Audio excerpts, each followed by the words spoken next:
চাকরি প্রার্থীদের পর এবার প্রতিবাদ জানাচ্ছেন চাকরি প্রাপকরা। ফের মাথা কামিয়ে তারা প্রতিবাদ জানাচ্ছেন। করুণাময়ী থেকে বিকাশ ভবন পর্যন্ত আজ আন্দোলনকারীদের মিছিলও রয়েছে। ঐশী মুখোপাধ্যায় আমাদের প্রতিনিধি সরাসরি রয়েছেন আমাদের সঙ্গে। ঐশী, এইভাবে মাথা কামিয়ে তারা প্রতিবাদ করছেন, কি বার্তা দিতে চাইছেন? দেখো অনুষ্কা, গত 27 তারিখ থেকে লাগাতার তারা পথে বসে ধর্মতলার গয় চ্যানেলে লাগাতার আন্দোলন চালিয়ে যাচ্ছেন। আজকে দেখা যাচ্ছে একজন শিক্ষক মাথা কামিয়ে এই মুহূর্তে প্রতিবাদ করছেন এবং তারই সঙ্গে যে বক্তব্য তারা তুলে ধরতে চাইছেন যে এসএসসিকে 7ই জানুয়ারি যে শুনানি রয়েছে সেই শুনানিতে সুপ্রিম কোর্টে তাদের যে বক্তব্য সেই বক্তব্য তুলে ধরে পৃথকীকরণ করতে হবে, যোগ্য অযোগ্যদের তালিকা ভাগ করে। কি বলছেন সেই শিক্ষক? সেই দুর্নীতির মধ্যে আমরা নেই, তো আমরা এখনো পর্যন্ত বুঝতে পারছি না যে আমাদের অপরাধটা কোথায়। আমরা এখনো পর্যন্ত বুঝতে পারছি না। তো অনেক নিজেকে মূল্যায়ন করে দেখলাম যে আমাদের অপরাধ একটাই অপরাধ, সেটা হচ্ছে আমরা এই যে 2016 সালে এসএলএসটি পরীক্ষা দিয়ে বৈধভাবে চাকরি পেয়েছি, এটাই আমাদের অপরাধ। তাই সেই অপরাধ বা পাপের প্রায়শ্চিত্ত করার জন্য আমি আজকের এই মস্তক মণ্ডল। দুর্নীতি করছে অন্য কেউ, তার মাসুল গুনতে হচ্ছে আপনাদের। দুর্নীতি করছে অন্য কেউ, মাসুল গুনতে আপনাদের হচ্ছে। এক এক করে একটু দুর্নীতি অন্য কেউ করছে, তার মাসুল গুনতে আপনাদের হচ্ছে। অবশ্যই মাসুল গুনতে আমাদেরই তো হচ্ছে, কারণ আমরা আজকের এই 7 দিন পথে বসে আছি। 7 দিন পথে বসে আছি, 7 দিন পথে বসে আছি, অথচ আমাদের নিজেদের কোনো দোষ নেই, নিজেদের কোনো অপরাধ নেই। তো এর জন্য সেই দায়টা আমাদেরই নিতে হচ্ছে, সেই দায়টা আমাদেরই নিতে হচ্ছে। যোগ্য অযোগ্য দায়িত্ব করা মানে আলাদা করার দায়িত্ব তো অবশ্যই আমাদের যিনি নিয়োগ করেছেন এসএসসি, তারই দায়িত্ব যোগ্য অযোগ্য আলাদা করার দায়িত্ব। এবং সর্বোপরি এটার উপরে যদি তিনি আলাদা না করেন, সেই লিস্ট আলাদাভাবে না প্রকাশ করেন, তো দেশের সর্বোচ্চ তদন্তকারী সংস্থা সিবিআই দ্বারা আমাদের তদন্ত হয়েছে এবং সেখানে পরিষ্কার করে বলা আছে কারা দুর্নীতি করেছে, কারা দুর্নীতি করেনি। আমরা কেউই দুর্নীতিগ্রস্ত নয়। এখানে যে হাজার হাজার ছাত্ররা দেখতে পাচ্ছেন, হাজার হাজার শিক্ষকরা দেখতে পাচ্ছেন, কেউই দুর্নীতিগ্রস্ত নয়।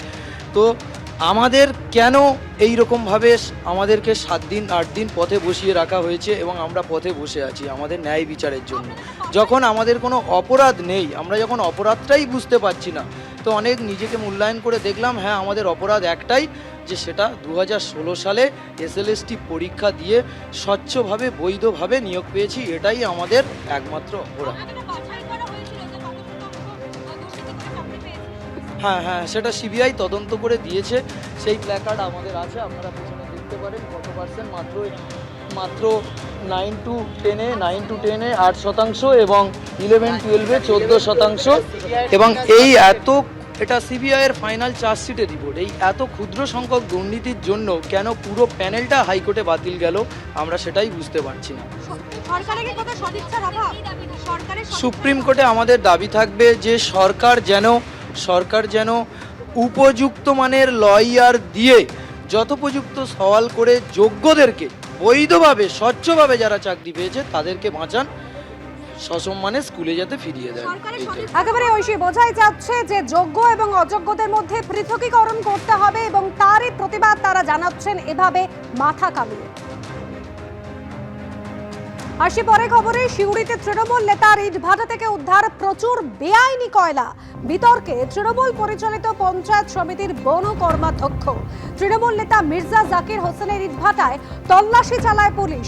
শাসক নেতার ইটভাটায় বাজেয়াপ্ত 286 টন বেআইনি কয়লা।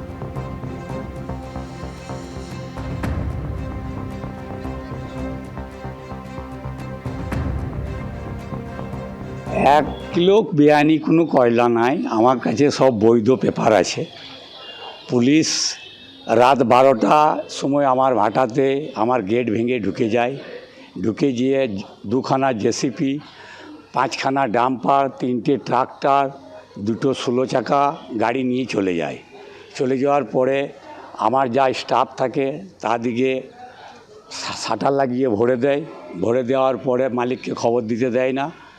যে কোনো সূত্রে বাড়ির একজনা বেরিয়ে গিয়ে আমাকে খবর দেয়।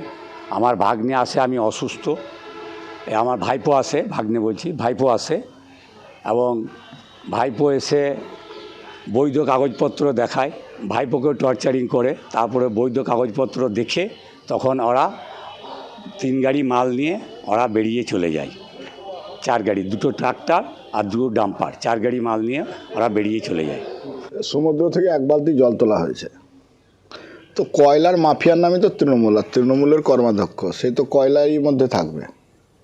তো স্বাভাবিকভাবে এটা নিয়ে আপনারা খবরের বিষয় হচ্ছে, এটা প্রত্যেক দিনের ঘটনাটা। এটা তৃণমূল কংগ্রেস কয়লা মাফিয়া, তৃণমূল কংগ্রেস গরু মাফিয়া, তৃণমূল কংগ্রেস বালি মাফিয়া, তৃণমূল কংগ্রেস পাথরের ডিসিআর চোর।